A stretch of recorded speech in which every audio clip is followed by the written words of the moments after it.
On today's podcast, we'll talk about what DPs look for in an operator, making the jump from operator to DP, Idiocracy, The Doors, and of course, always having a shot in your back pocket. Just a little bit of business before we start. There may be a curse word here or there in this episode, so please listen responsibly. As always, our website, theop.io, is up and chock full of tips, tricks, and gooey operator goodness. Make sure to check out The Breakdown, where the best operators in the biz explain shots they have done, The Musings, where we discuss everything from quick tips to larger concepts of storytelling, the answers, the images, and so much more. I may or I may not take a break or two during this episode, but I promise that none of them will be longer than 22 seconds.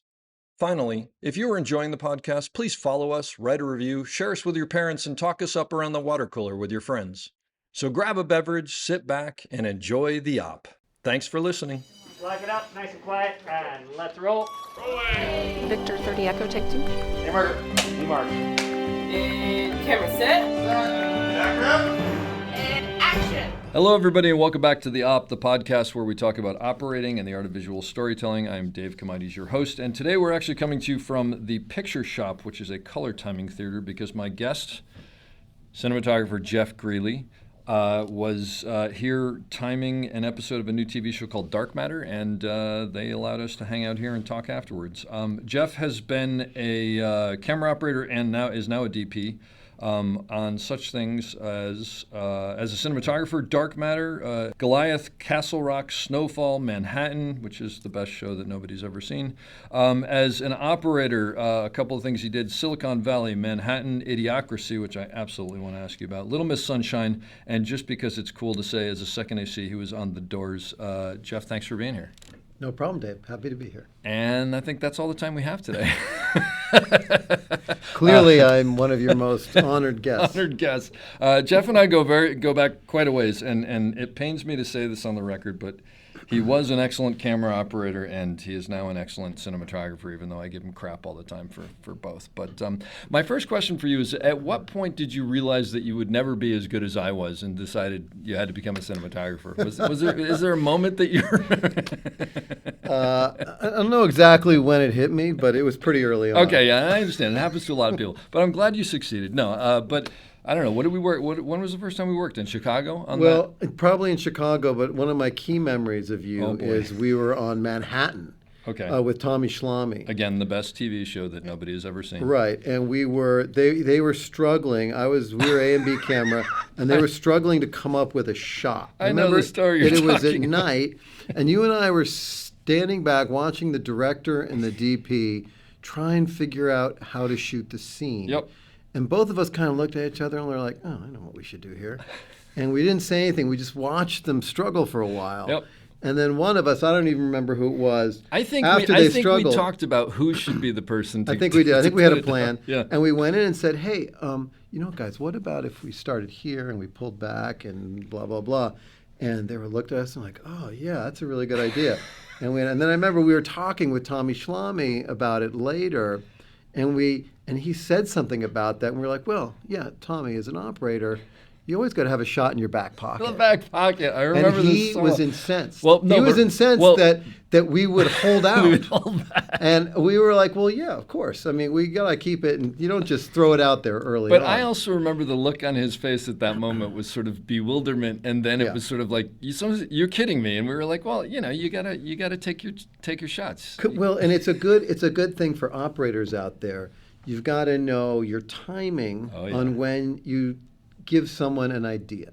Yep. If you go too early, like in that case, say we had thrown that idea out at the beginning, they might have been like, oh, that's a terrible idea. Let us figure this out. Go sit down. But after they'd struggled for a while and you could see the break in the action, and okay, well, maybe they want a different idea. Yep. We also were in the advantage that we knew them very well, and of course. And we had their trust already, so that there's a different level. But I think it also is just smart for operators going into it. You got to read the room and figure out when the time is, or if there is a time, to sell your idea of the shot, right? 100%. And by the way, that's a perfect example, because that's a great director who doesn't need usually help. No.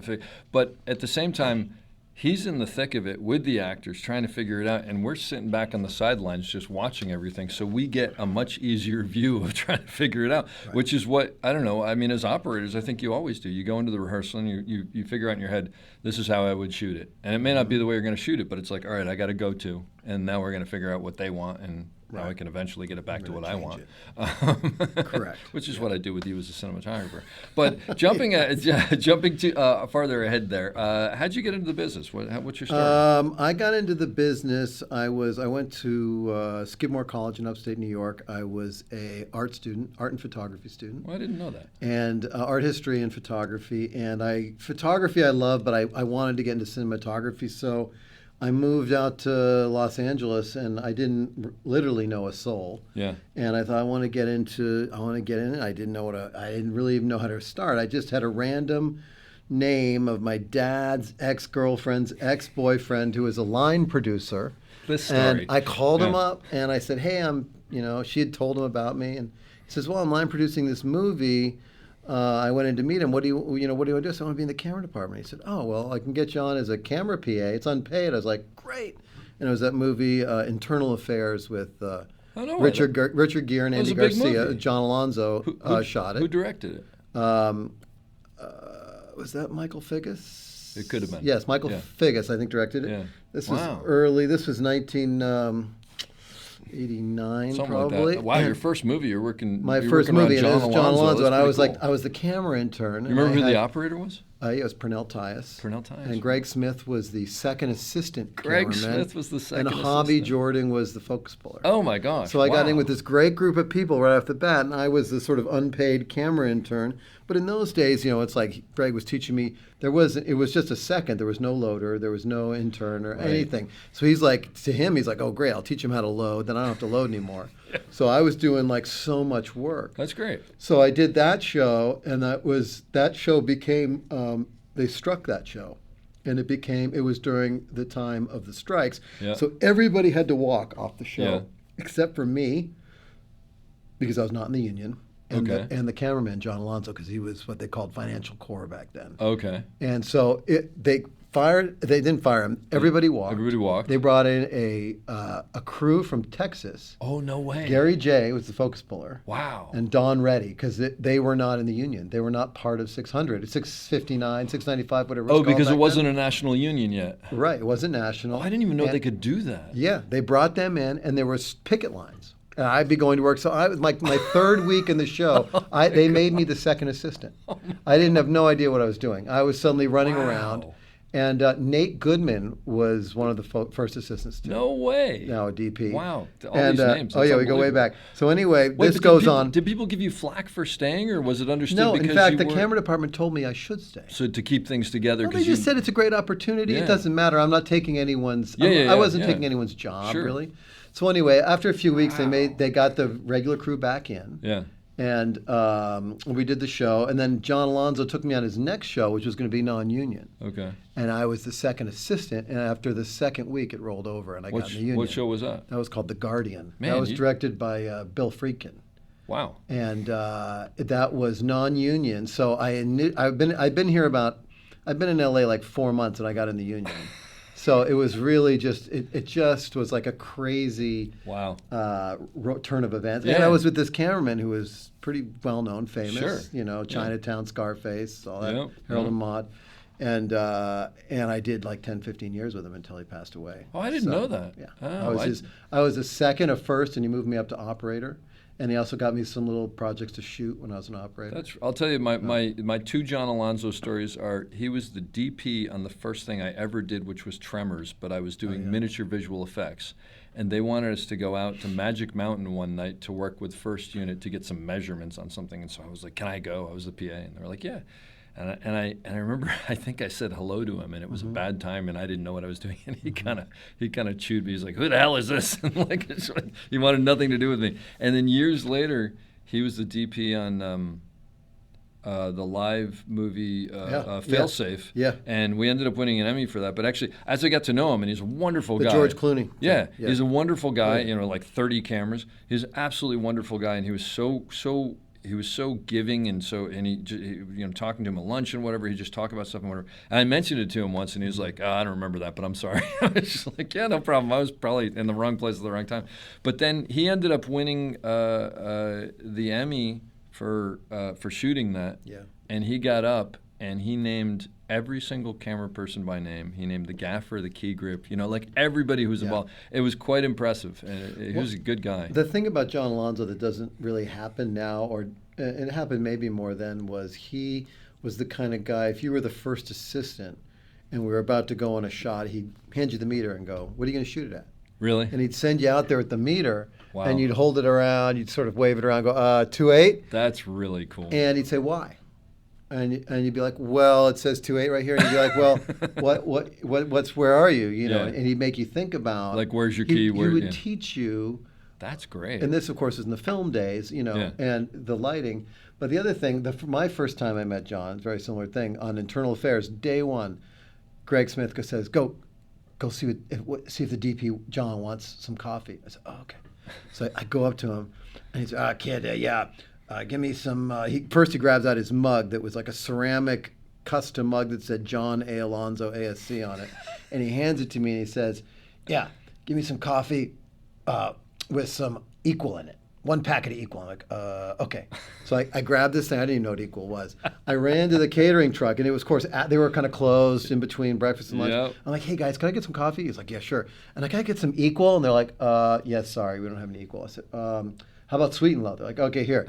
So I took the Sweet and Low. I put a package of Sweet and Low I can see where this is going. in it. And I'm so nervous. Like my first day on the show, I come running up to him and say, John, Mr. Alonzo, sir, here's your coffee.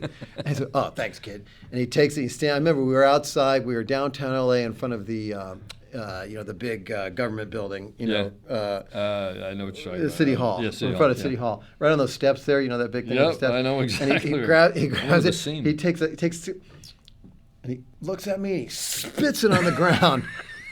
And he hands the coffee back to me. He goes, "Don't ever try and fool me a Sweet and Low again."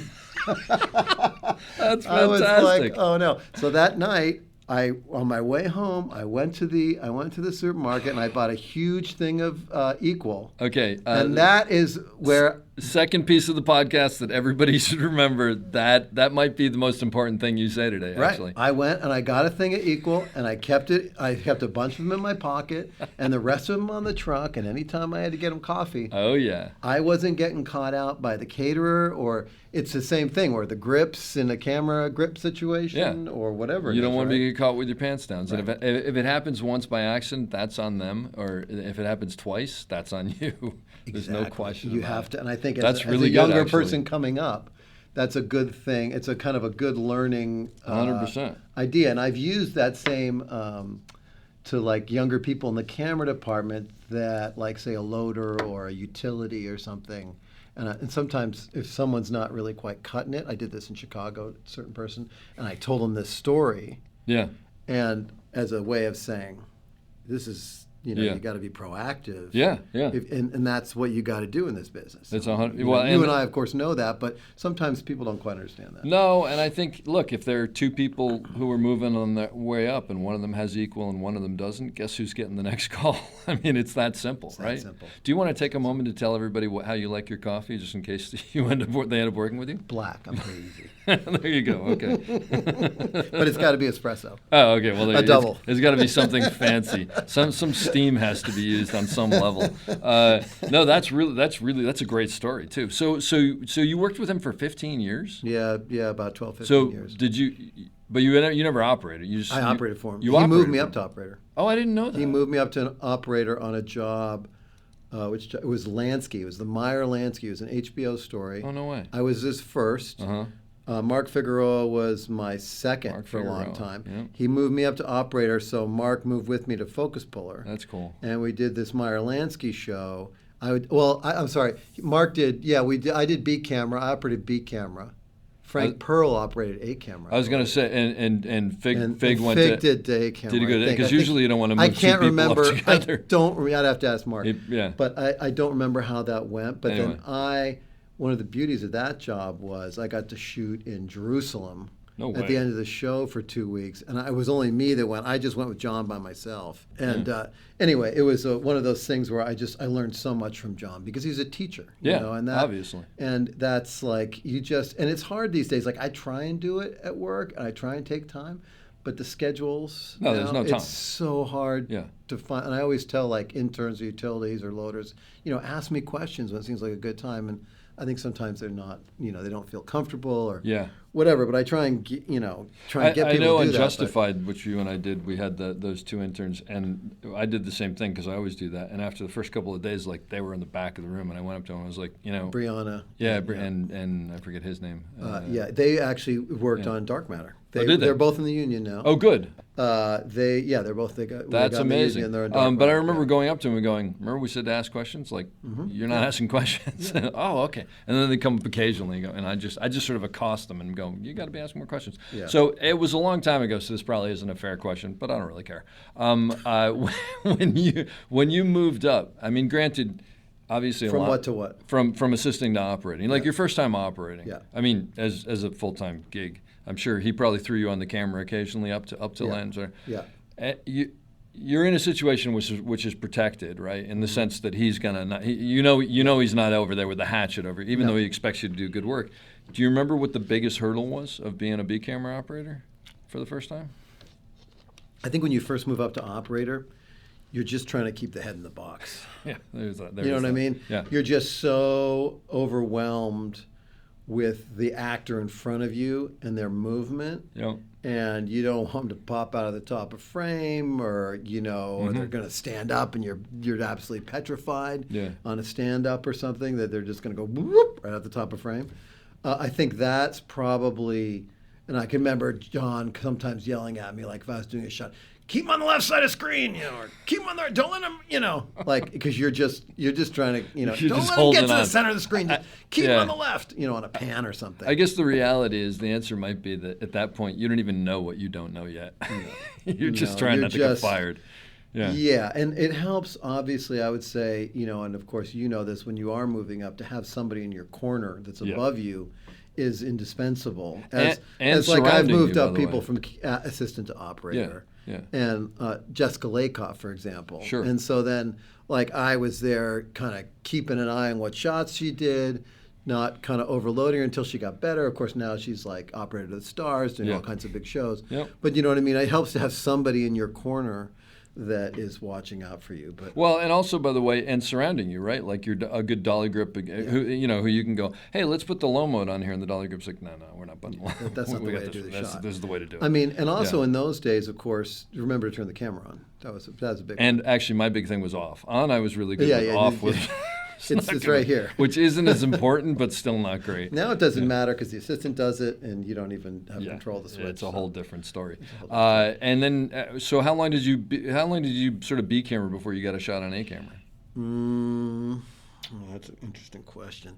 Well, I remember I did a couple shows for John, B camera, and then he let me do A camera. And I was, there's a lot of wheels work at that time, and in between there, I shot some crappy movie, you mean low budget movie as a DP. Yeah. And I got the wheels, and I operated for myself, and I just used the wheels the entire time. Nice. So that's how I learned how to use the wheels, because I knew no one could yell at me for screwing up on them. Yeah. So that when the wheels came up on set, I was fairly proficient, and as the years went on, I got really good at it. Gotcha. But you know what I mean? So John got me the first A camera gig as well.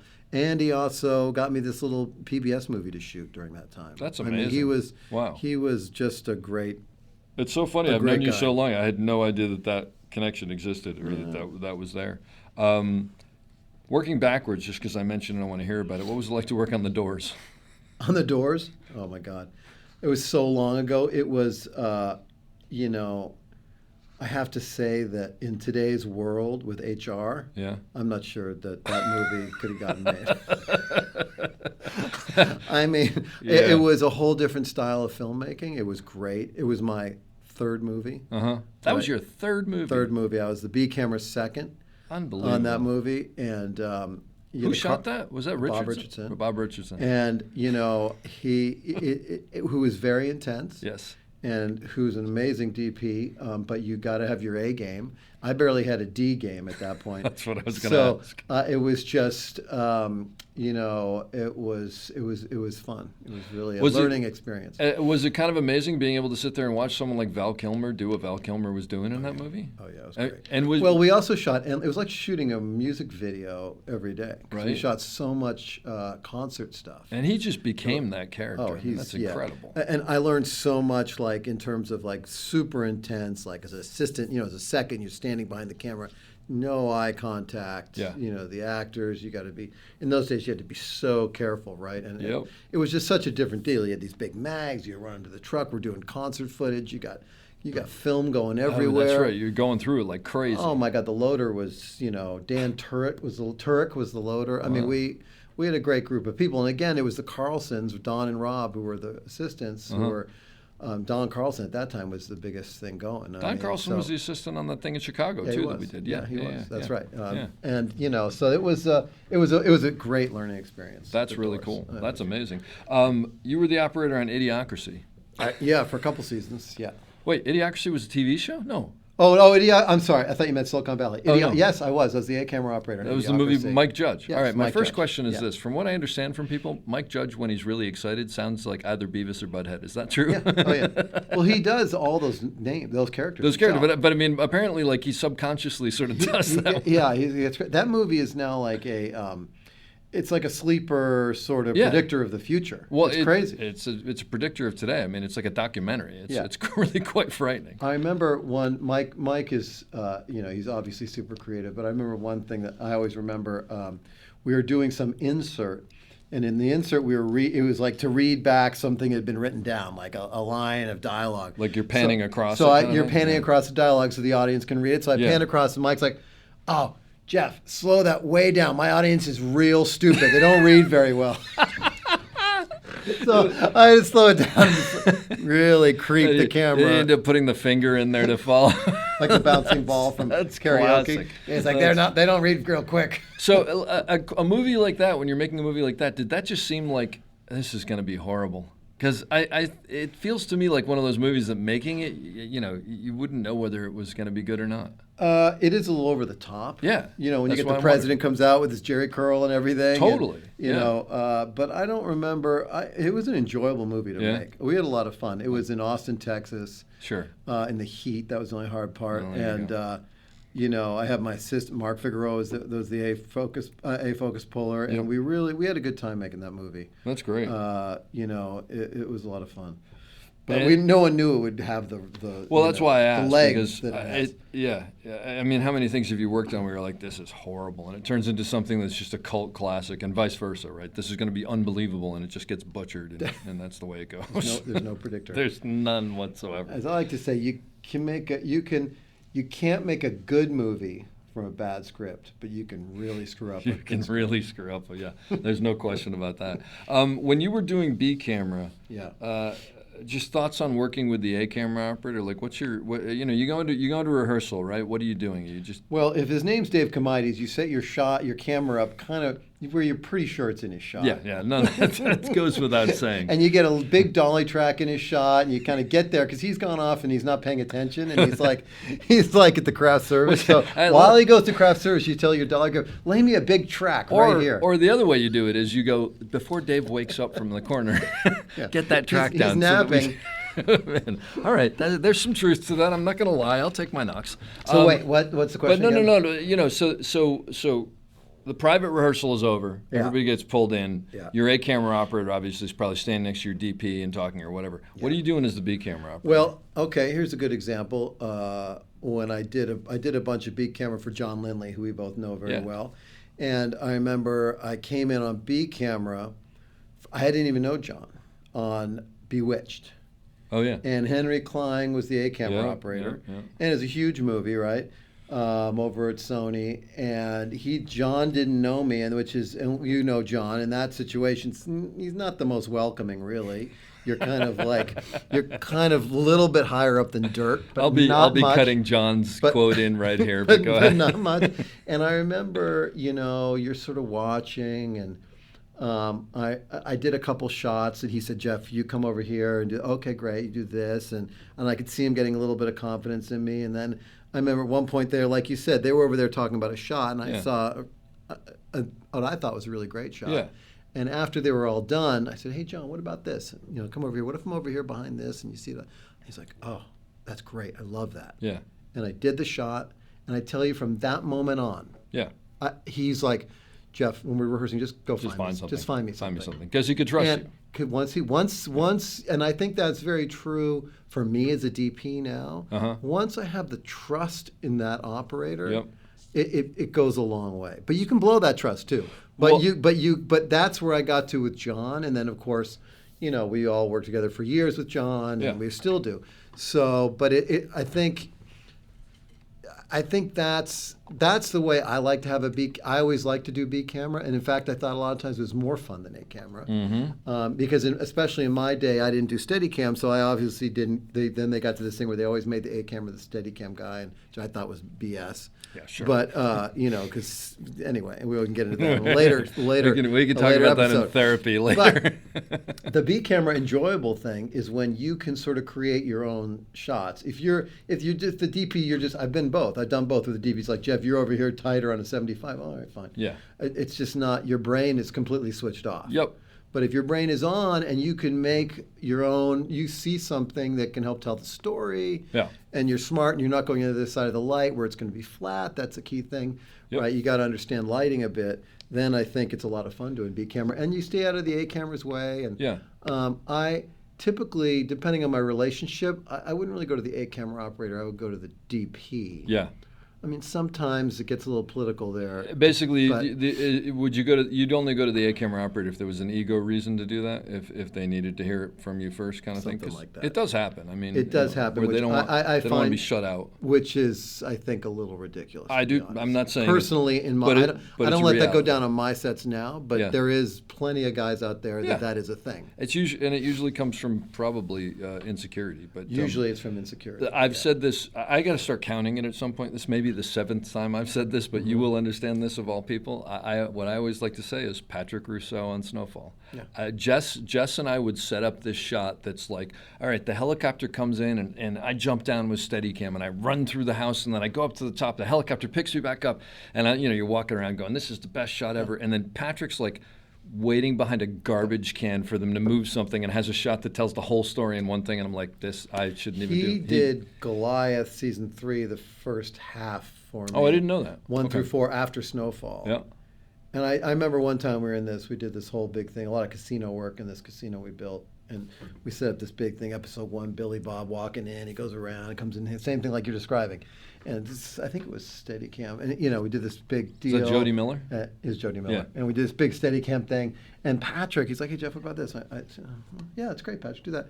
And I'm watching them, I'm like, Patrick's shot told the same story on a dolly with like 8 feet of track, Yeah. and it was fantastic. And he's one of the best B camera operators I've ever had. Yeah, now he's a DP. He's now of a course, DP, which sucks. But for me, it's- not for him. But I think there's a lot to that because what he used to do so well was he watched what everything was going on. He figured out first where can I be that's not going to be in the way and is going to be fine for the DP. Right. And then he would just figure out how to tell the story from there. And Yeah. and it wasn't obviously not always it would tell the story, but there was always something where it was just like this is the important piece that's missing. Yeah. And he was just so. And the big thing was it was always. I mean, with him it was always quiet. It'd be sort of like, hey Jeff, does this work over? Yeah. Okay. Oh, yeah. But you don't get to that point without a lot of experience. No, absolutely not. And I would not recommend that for someone who's starting out Yep. as an That's a operator and good gets point. a job as B camera to go there because there's probably a lot of things you don't know yet. Yeah. Like what drives me nuts as a DP when I have B camera, and a lot of times, I go on location, I bring the A camera, Steadicam with me. We have some B camera who's a local who's maybe doesn't have the same kind of experience. Mm-hmm. It's not as good. And hey, Jeff, what about this? And especially now they all got their phones with the thing on it. Artemis And and, yep, Artemis, and they've yep. taken a picture. And I'm like looking at it, I'm like, well, it's completely flat. Yeah. Like the light is, no, we can't do that. Like you're wasting my time. Like you got to have, Yeah. look, the light's coming, Yeah. so you got to understand that part too. And if you do that too many times with DP, the DP is going to be like, this guy doesn't know what he's doing. Yeah, So, and then you lose trust in him. So I think it's one of those things where Start slow. yeah, stay ahead, say nothing. Yeah, Sometimes. I mean, yeah. it's really I find that like I do that when I get a job as a DP and I'm sitting in a room with directors and producers and actors and they're all talking about they're going to do this. At the beginning, I'm very quiet. Yep. I got to read the room first. I want to see who's really got the power here. Yeah. You got to figure out who's got the ideas before I go in there with like, I think we should make it all red, or something. And they're like, what? Next Who's thing you this know, guy? you're on the way out, Yeah, right? yeah, So you got to absolutely. be really careful when you pitch your ideas and who you pitch them to. But that's the whole business, right? The whole business. Is reading the room. And actually, I will Yeah. say this, which again, it's hard for me to compliment you. Just throwing it out there. Come on, Dave. Let's hear it. Let's hear it. I was going to start it with something negative, but I'm not even going to do that. No, but you always were so much better at the politics of all this, and like you said, just shut up. You just let it all play. And again, that opening discussion, which we were both in that situation, that opening story is a perfect example of just like, no, I'm just going to sit back here and let this go and let this go. And then when they get a little tired and they're, then I'm going to take it out of the back pocket and throw it down and boom. And then I look like, but and if it had been, like you said, if you had gone and read the beginning as they're going, what about, and you're like, I have a better idea, then it's not going to fly. And you were always very good at that. If you're gonna do that, you better be damn sure your idea is better than Absolutely. theirs. You got to Yeah. be one. If you're gonna throw out an idea, you But better be even right. even that said, if your idea is better, but it comes at the point where That they're gonna someone's in shoot a it down. different frame of mind, it's not going to and happen. they'll never get back to that idea. It's exactly right. It'll be basically like, all right, we're now going to do the exact opposite of We're that. gonna do anything but that. Simply because it didn't come from the right place. Yeah, there's no question about it. So then what do you, as a DP, what do you look for in an A camera operator? I'd say that it's interesting. There's different kinds of operators. And I think a little bit of it depends on the kind of show you're doing, who the Sure. director is, Yep. what they want out of it. There's operators that are really good at moving the camera from A to B to C to D, dealing with the cast, with the dolly grip, even with the director, and with me. And then there are operators, A-camera operators, who are more of, they're there, and it's more of a collaboration with me and the director.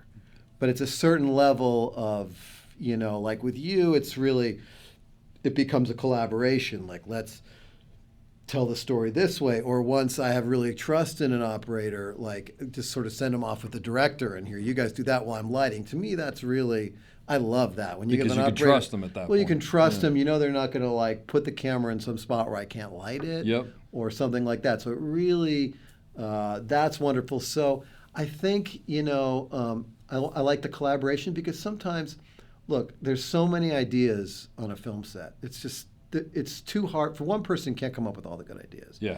But what I love is like, say, Jody Miller, who you've interviewed for the Yeah. show. The beauty when I work with Jody is like, I'll say, okay, Jody, let's do this. And he'll be like, well, oh yeah, or we could do this. And then somewhere in the middle, we come up with an idea that was better than both of us. Better than both of them, yeah. That to me is the ideal, right? Yeah. If you can get to that point, but of course, Jody and I have known each other like you for years. Well, you got We've the worked together for years. shorthand and all We that got the stuff, shorthand. So, I think it's got to be. One thing I don't like is I don't like operators that.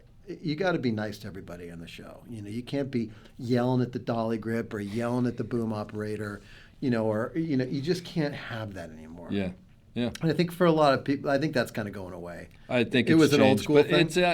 It can be out there, but yeah. So I don't know if that answered the question. Really. No, it absolutely did. No, But- I mean, and then do you expect them to be like quote unquote running the set? A little bit, yeah. And working with the AD. What I want to be able to do is, now with digital especially, like, okay, Yeah. you're in there, you're blocking the scene, you want them there paying attention. Okay, we're going to shoot it. Say it's a guy I don't know very well. You're right with me. We're going to start here. We're going to dolly this way. The actor's going to come out. Boom, boom, boom. Okay, now you take over and you work with the dolly grip. You get it set up. The best thing for a DP is when, okay, let's watch a second team rehearsal, right? And so the guy runs a second. It's always great when they've come up with something and made it better. Yeah. That's the hero thing, Yep. right? Like, oh, that was really good, but wow, this is even better than I had. Yeah, Then yeah. you're like, oh, this is, this guy's good, right? Yeah. And I want him to be able to do the second team, and then stay on the camera. So, because a lot of times now, The light meter is the monitor. So I need the camera to say do light the meter? shot. So I need the light meter is Yeah. the monitor. Yeah. So I need the camera to do the shot so I can light. Yep. So I need someone there to be like, okay, no, show me the shot to the right. And then I got the gaffer back there. We're setting the light levels. Yep. So I need someone that can keep that up and then work with the second team. Yep. Move them all to the appropriate spots. Yeah. And then with the dolly grip and the first AD. So Yeah. I need him to be that floor general kind Yep. of. It's Yeah. definitely important. Because I remember when you and I used to work together as when I was A, you were B. When you were A, I was B. We would go into rehearsals and we would just sort of stand in the back of the room and go, all right, if they comes around there, I can pick them up here and then we'd find out what the DP wanted. But at least we had like this map, Yeah. which is good as long as you can let go of it, right? Because it may not be what they have in mind at all. Now, what if you were mentioning sometimes you can? The ideal is you can go. Here, you go off with the director and figure this out, and I'm going to start lighting over here. Let's say let's say I'm new actually, and I know you, but let's say it's a new operator. You send him off, like you've just gotten, you feel like he knows what he's doing. Send him off with the director, and as they're starting to talk about it, the operator realizes that this is going off the rails really quickly and becoming something much bigger than what it is. Yeah. It's not what you're thinking about. Yeah. Do they just basically excuse themselves and come back over and go, I think you got to get into this, or like, what's the best way to deal with that?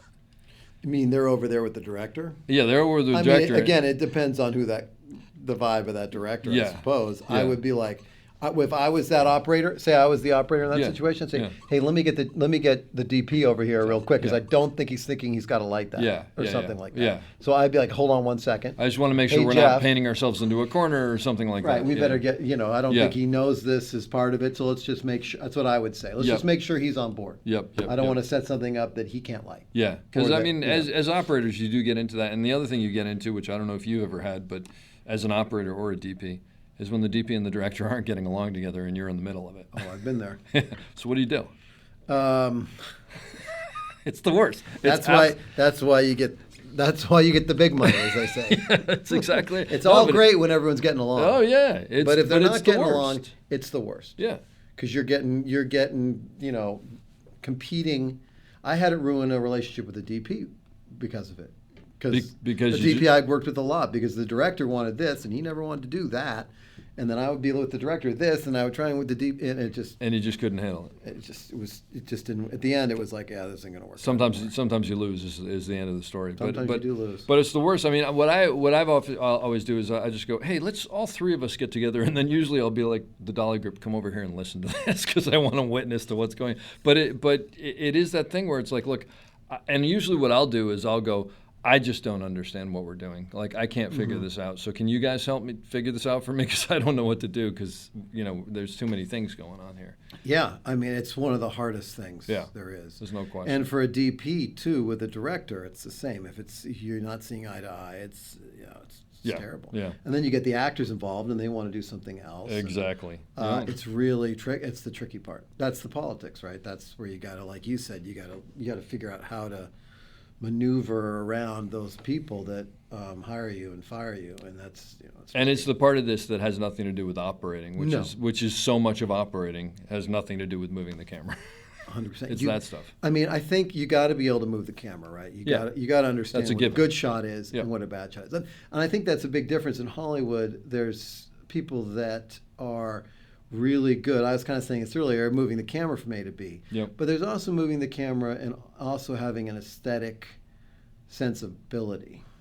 What a good frame is, because you can have a medium shot of somebody and a background behind them, and the difference of moving that actor a little bit left or right due to like some buildings in the skyline, it makes a huge difference. Yeah. Or you boom down 6 inches. People always laugh, oh, it's only 6.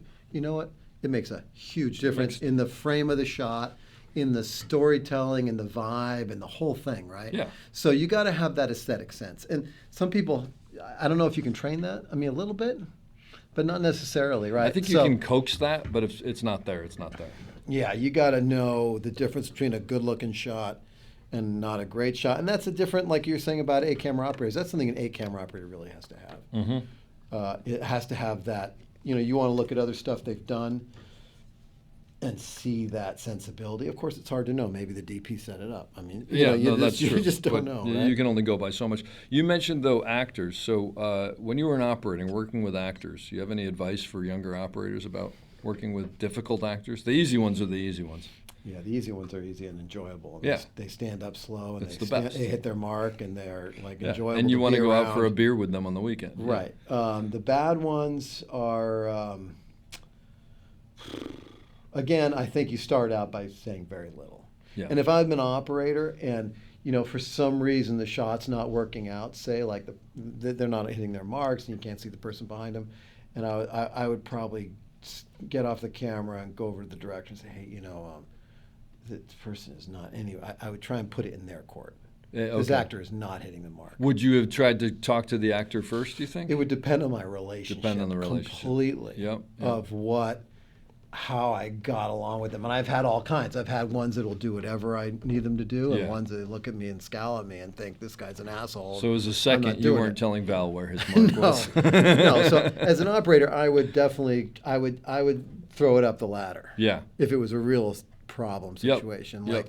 I've definitely had things where, it's gone horribly wrong. And, you're just like, oh God. Yeah, we all have. If it's an actor who's difficult, but you feel that they're approachable, how do you? What do you? When you get off the dolly and you're mentioning, you're 2 feet off the mark every time. What do you say to them? I would do it in a sort of, I wouldn't say it like you just did. Yeah, that's why I said it. That's the the difference between you and me. Hey, what the hell? You're 2 feet off See the that mark big there. red thing there? I would say, I think it would depend on the person. If I sense some vanity in them, I might say, oh, hey, if you're on that mark, the light is hitting you, just right. Okay. You look great. Yeah. Over there, I can't really see you. Yeah. You're dark. All actors want to be seen. Sure. Right. So I think that would be, I would try to nudge them onto the mark, or something like that.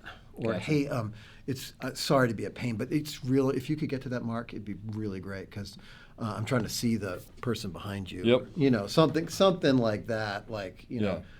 And then they come back to you and say, well, I wouldn't do that. My character wouldn't do that. My All right, character wouldn't. You go talk to the director. Well, the funny thing is, now that I've been a DP for quite some time, one of my favorite things to do is if it's an actor I don't really want to deal with, I send the operator in there. I think I've been on that with you, actually. It's one of the best parts about having a good operator who the cast likes. Yes. Like, say, a Jody Miller. Yeah. They always like Jody. Yep. And it's like, hey, Jody, get him on the headset. Get so-and-so onto the mark. And, so I don't have to be the bad guy all the time. Yeah. And so that's the thing. Or these days, and I know you do this, you're often on a remote head and your second assistant is in there. So you're saying, because it's all changed so much, you're saying it's like, hey, to your second, could you have the actor remind them to hit the mark? And so then the second gets stuck.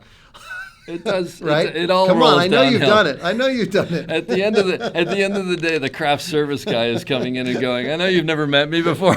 But could you hit your mark? These guys want you to hit your mark. Could you stand up a little slower? That's absolutely right. We got this 50-foot technocrane and it doesn't boom up that quick. What about working with dolly grips when you were an operator? Oh my God, dolly grips are worth their weight in gold. Of Absolutely, course. The good ones are.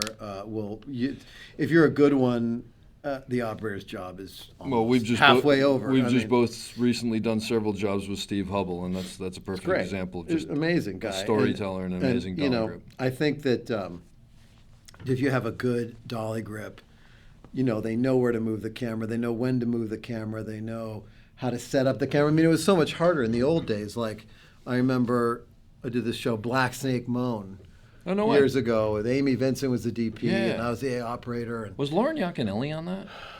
Did I just talk to her? I just talked to someone about Black Snake Moan. Anyway, I don't think Amy so. Vincent was the operator. Jamie on Fells that? was my assistant, but Amy was the DP. Amy was the DP. I was the operator. Oh, Amy shot that. Yes, Amy shot that. That's and right. I remember it was the film days, Panavision. And my back was out because I just had a kid, and everything was the dolly grip. Everything was on a lambda head low mode, it seemed like, and you're bending over, and you had to keep the eye to the eyepiece. Oh, God, and then I it remember boomed those up, days. and you had to squat. And it's gotten a lot easier now. These days, you put a remote head on, and you wouldn't there's even no bother. question about it. Or even if you don't, you're 6 feet away from the monitor with Right. your hand extended to the thing. So much easier. And so in those, especially the dolly grip, really had to set the camera up on the dolly in a way where you could finish the shot in Yep. a comfortable position. Yeah. So it's gotten, and it's just into. I worked with a guy, Carlos Gallardo, for years, who's retired, but it was an amazing dolly grip, and he took care of the operator. They'll do half of your job for you without you even knowing sometimes. Yeah, and I think if you're a young operator, getting yourself a good dolly grip is huge, and it's always hard because often you're stuck on B camera, and a lot of times the B camera dolly grip is not necessarily a dolly grip. Yeah. Sometimes they're someone who just got promoted or the whatever. flip side is if you have a B camera dolly grip who happens to be good, they're not going to be a B camera dolly grip for long because they're going to get some show as an A camera Right, dolly grip. right, So it's just right. it's a way station, you know. It's kind of it's like if you're a new operator, you want to get yourself the best dolly grip you Yeah, can come up and with. and the thing is, when you were a new operator, did you basically do the same thing that you said? It's just like you kind of shut up and just let the dolly grip do what they think is right. I mean, I think it just depended on who the dolly grip was. Yeah. And what the show was. It was so long ago, honestly, when I was Sure. a new operator, it's hard to, Yeah. it's hard to remember. The worst situations were you'd get a day call and you'd go out on some TV show as the B camera guy and no one knows you. Yep. And the DP doesn't know you, and no one knows you, and then they're not very friendly to you, and then you're just thrown into something where they put you on some screaming long lens, and some guy busts out of a door, and you don't know the head height, and you don't know anybody, you don't know the first AD's name, and you're just Are you like flashing back right now? desperately trying to figure out what they want from you. Yeah. And and sometimes you get lucky, and sometimes you don't. That's the I can think of quite a few. That's the truth. examples No, of that. but I know what But you mean. that's the worst. Yeah, and then you're driving home and you're like, I'm not getting called back for that. And show. sometimes they loved your work and That's you the thought way you it is. did terrible. Yeah. But I do, on my shows now, I try and be like, when someone new comes onto the show, I try and be like, hey, welcome, thanks for coming. You're on B camera. This is your assistant. Or you're on C camera. You're going to be up in that condor. Yeah. Or whatever it is. Because Yeah. I hate that. I always hated that feeling of showing up and not knowing anybody. You try and welcome the person. Yeah, that's great. And then when they screw up, nice. then you know the next time. Then you know their names, so you can tell them they're not coming back. Exactly. That's great. When you look at A camera operators who are not what you want them to be, what are the deficiencies that you've seen that make them not be great at Well, I'm A trying camera to remember the operators? last time you did a camera for me. See how I set you up for that? What was it that bugged me about you? Well, let's see. Let me go. There's Hold on. Let me get the calculator out. I had a list somewhere. There's the incessant talking. That's a problem. There's the I've been very lucky. I've had, in the 7-8 years I've been shooting, I've had the best A camera operators. Oh, I well, mean, literally. That's good. I can think of one person who I won't name on one show that I did that I was not thrilled with. But do you remember why though? There were numerous things. Yeah. I mean, I remember we would do a shot and I would set it up for him. I'd say, okay, I want you to end on this frame. Yeah. Say a dolly shot or something. You Yeah. come across, I want you to end right here. And I tell you, oh yeah, Jeff, oh yeah.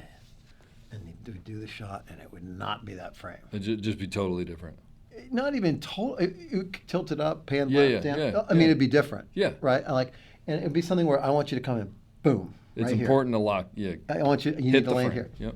And it'd be like, because you only have so many shots at it. Right? Exactly. And the director after a while is going, "That was great. Moving on." Yeah. And you're sitting there going, It wasn't "This what I guy wanted. just hosed me." I gotcha. So it's very that drives me nuts Yep. when you give someone a specific instruction. Yeah. What was the question? Things that bug me about Well, the A reason camera I guys? ask it is not. I think it's almost in a weird way for people who are in the process of moving up or want to move up or whatever. It's almost easy. It's a little easier to go, I know what I need to do. It's almost a little harder to go, what are the pitfalls that I should avoid? But that's a great one. Is basically like, look, especially if you got a director DP who's not giving you a ton of notes. Yeah. If they give you a note, You got it now. internalize it and nail it. Yeah, absolutely. Or if they're a younger person and you got me, the hard thing sometimes for me is I was a DP operator for 15 years. I know how to do the shot, and if I got a young person in there, Yeah. it's like, don't fight with me over how the best way to do the shot is. In other words, if you say, let's throw this on a lambda head, and they're like, no, I think I can get it on it. No. It's just Yeah, listen and do it on a lambda head. Right, Yeah. do it this way, because I'm 95% sure I know the way to get the Yeah, shot, yeah, right? That's not being said. If it's you or Jody, I wouldn't even get involved in that. Sure, I of would course just be not. like, you guys figure it Go out. figure it out. Yeah. Right, but if Yeah. it's a newer person, then it's like, here, I think this is what you should do, and I'll try and help them. Yep. and hopefully they're responding and listening to that help. By the way, and there's another part to that whereas, and I can't think of a situation where you would have done this, but if it was me and we were talking about it and I realized that you're like, you got 12 things pulling you 6 different directions, and you go, just put it on the Lambda head, get it there. It may not be the way I want to do it, but as long as I can do it that way and there's no downside to it, I probably would just do it because I realize that you're saying it because you're getting pulled 15 ways and you don't want to turn around and go, I thought we were putting this on the Lambda head, and then So sometimes you even sort of take the bullet as long as it doesn't affect the final outcome.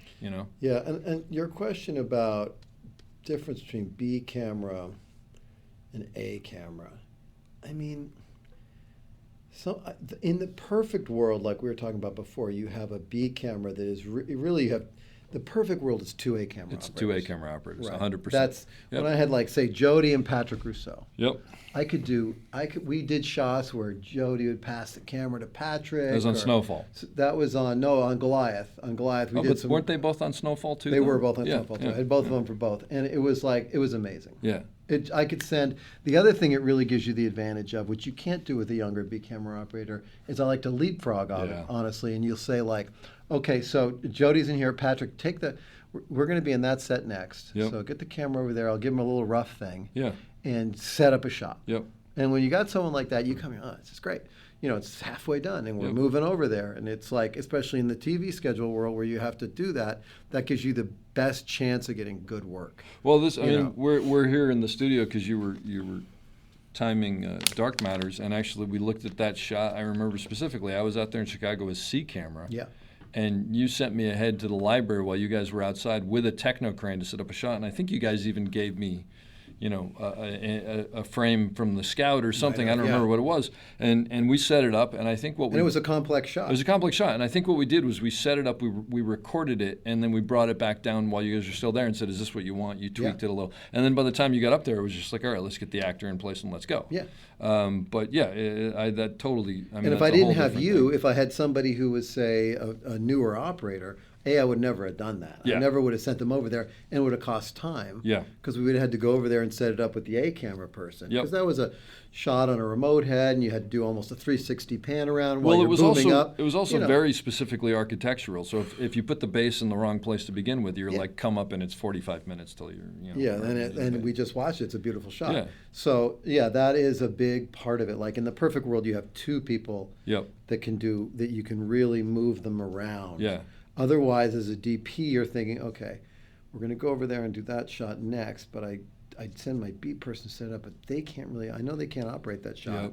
So then it adds another layer in my head of, oh shit, so I got to just leave the B camera. And sometimes the ADs, they love to get involved in that. Why don't we just put the B camera over there? It's like, okay, but then I get the camera body, but then I got to tell the B guy that the A guy is going to do the shot with the B assistants, and it just turns into a cluster. Yep. And people start feeling bad, and then once someone starts feeling bad, then their work, it's even harder to, once it's and the other thing that you said about that it makes me think about is, when you have 2A camera operators, it's also like if you have 2 competing shots where one's, boning the other one, there's going to be that moment where, okay, you know what? Why don't you pull back on this one? Let me get this, and as soon as I get 1 or 2 the director likes, I'll pull back and give you that. There's no ego involved. Right. It's sort of like we're both doing good work. Right. I am going to say one word, and then I'm going to ask you to just go with what your gut is. Oh God. Sliders. Sliders are great. That's what you're going to give me? I can go on more and more. I think that, look, a slider is tricky. It's not an easy thing. Another thing for a new operator, like, it's doing a good slider move can be very hard. Oh, yeah. Really hard. And I would avoid it mostly. It's kind of become something, just put a slider on. It's if you want to do a really classic nice shot. It's not the same as a dolly move. It's not the same as a dolly move. And especially if you're panning and sliding, it's very hard to do well because it's not like, I've done them, we both have. So it really, and I've also, here's another thing, maybe this is what you're going after, is on someone as a newer B camera, they'll put a slider on. I've had to do this on a couple shows I did Jack Ryan in Budapest that was another Jack Ryan Oh, that's season right. 3 Yeah. I shot. Yep. And I had an operator that wasn't super seasoned, and I had to take the slider away because every time I would look at the shot, it was sliding. And it's like, look, the slider to me, I mean, every show's different, is not just to slide, it's to do a shot. Yeah. And nothing makes me crazier personally than the camera going all over the place. So just, they think that like, oh, I got the slider here, so I might as well slide.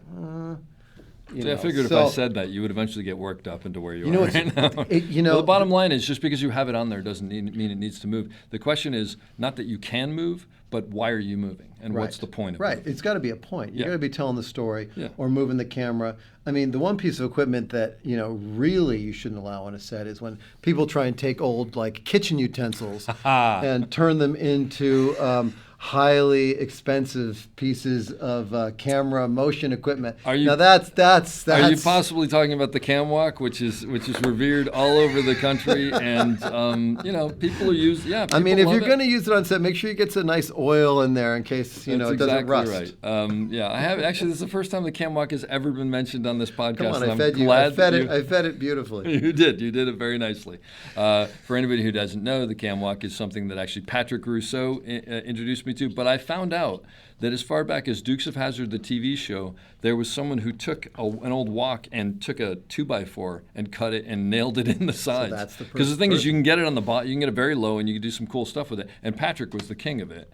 And I asked him where he got it, and he said, I don't know. What is it? Camwalk.com? Should we plug it? You can thank you very much. I think it's camwalk.com or camwalknation.com or something like that. Anyway, but for the record, all of the money all the proceeds go to charity. So, but it's a cool little thing, So there you go.